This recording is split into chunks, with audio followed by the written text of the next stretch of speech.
Wilson Morales, Black Film TV. How's it going? Great, thank you. Great, Nice how are to you? see you. Good. Alan, obviously people see that your work that you do on Reachers. So when they say, okay, here's Alan playing this devoted father struggling to make things happen, what went into saying yes to taking on this project?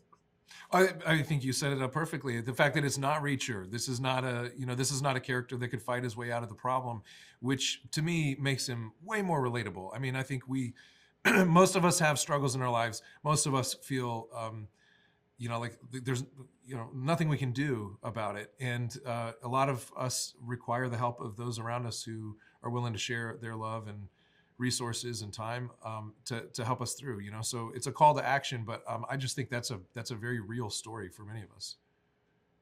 For you, Hilary, when you got the script, did you believe in this story? Like, is this woman possible? Is she that popular that everybody was willing to galvanize and help her out? I know, right?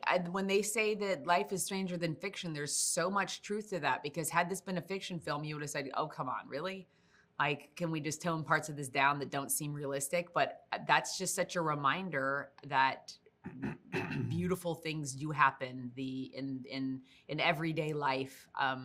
And they can, if we work together and we believe in really servicing others. And it's just a beautiful reminder. Sharon is a lovely, inspiring human being that has now infused my life through playing her in so many ways. When you do a movie like this is not a movie you can easily walk away with. You think afterwards, especially when you read these stories that people are still going through this, need transplants, how much of an effect did this movie have on you after you finished completed it? Alan? That's a great question. Yeah, it sticks with you for a long time. The residue of the struggle that these people had, it lives in you when you bring these scenes to life. I can't.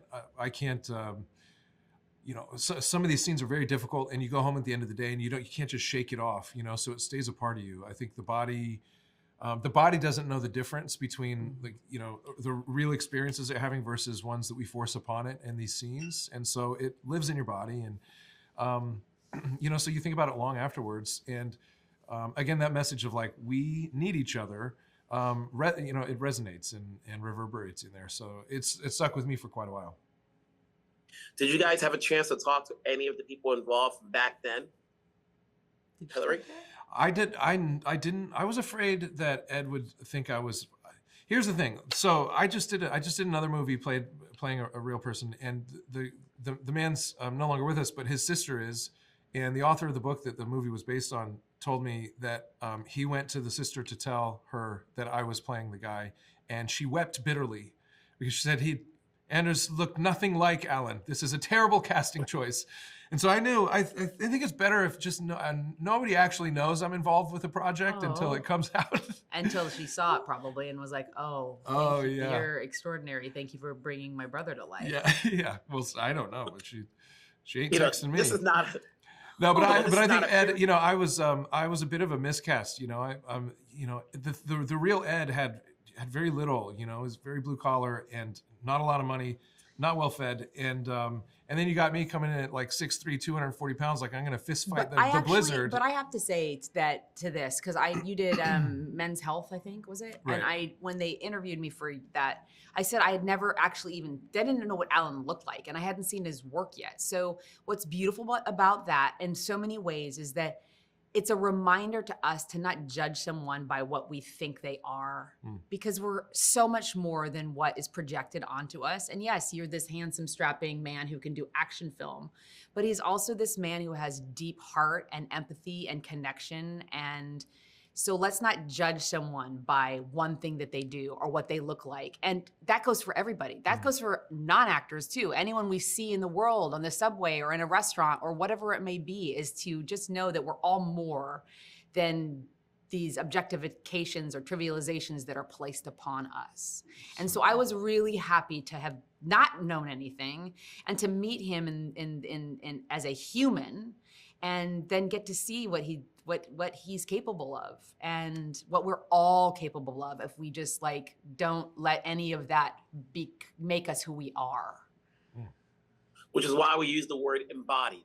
So long as you know how to embody the character you're playing, whether it's a real life person or not, that is all we want to go with. So congrats on the roles for both of you. Thank you. Obviously, Thank you you. know, these type of films have an audience. Let's hope they come out for it.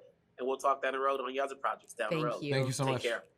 Wilson Morales from Black Film and TV. Hey guys, how's it going? Hi, Good. Wilson. Good. So, obviously, you know, John, you're no stranger to directing this sort of genre. What went it to saying yes to take me on this particular project?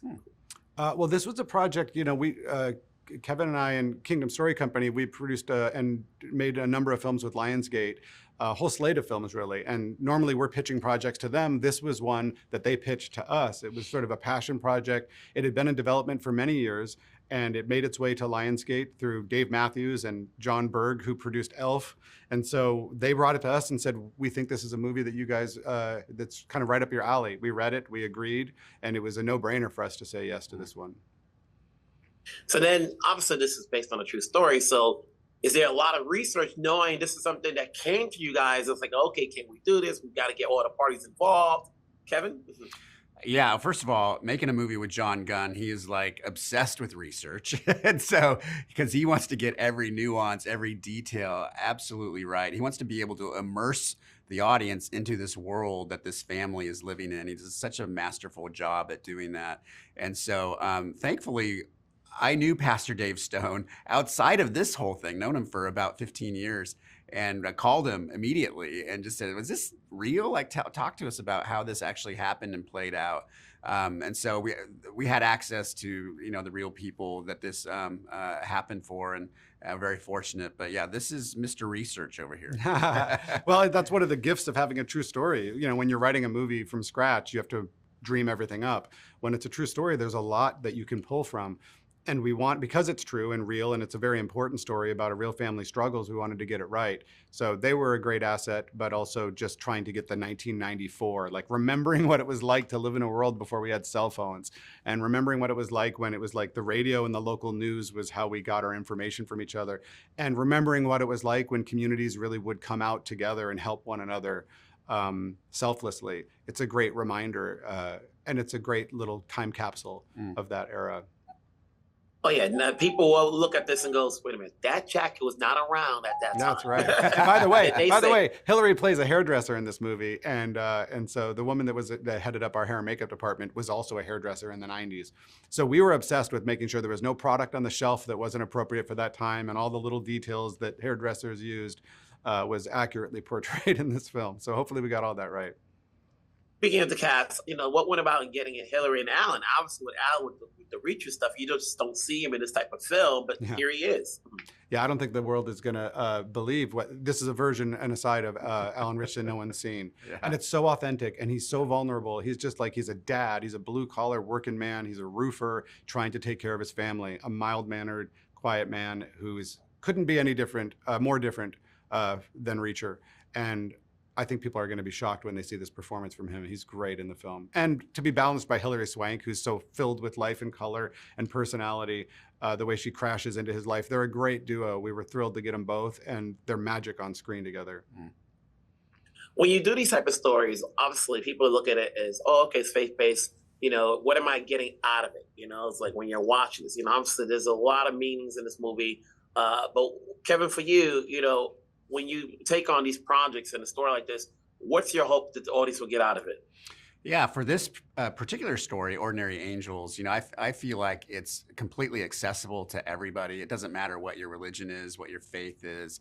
What we're trying to encourage is a true life story that you can actually have faith in other people, and to want to be able to help people out in a moment of need. And sometimes it takes a spark. It takes something really small to be able to ignite an inferno where all of a sudden you have an extraordinary event and these people just come together to rally, and look what happens. A life is saved, a life is changed in this moment. So I think that's the hope, is to be able to inspire people to make a difference in their community, in the people that they are living with.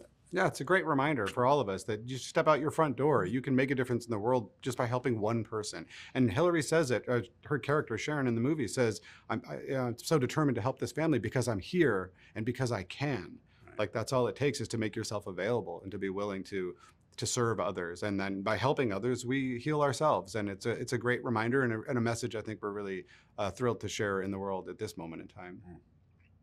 Well, you guys have been successful with the work you've done so far. Keep it going. Obviously, there's always a gem people are looking for. This could be it. So congrats on this movie. We'll talk down the road. Thank you so much.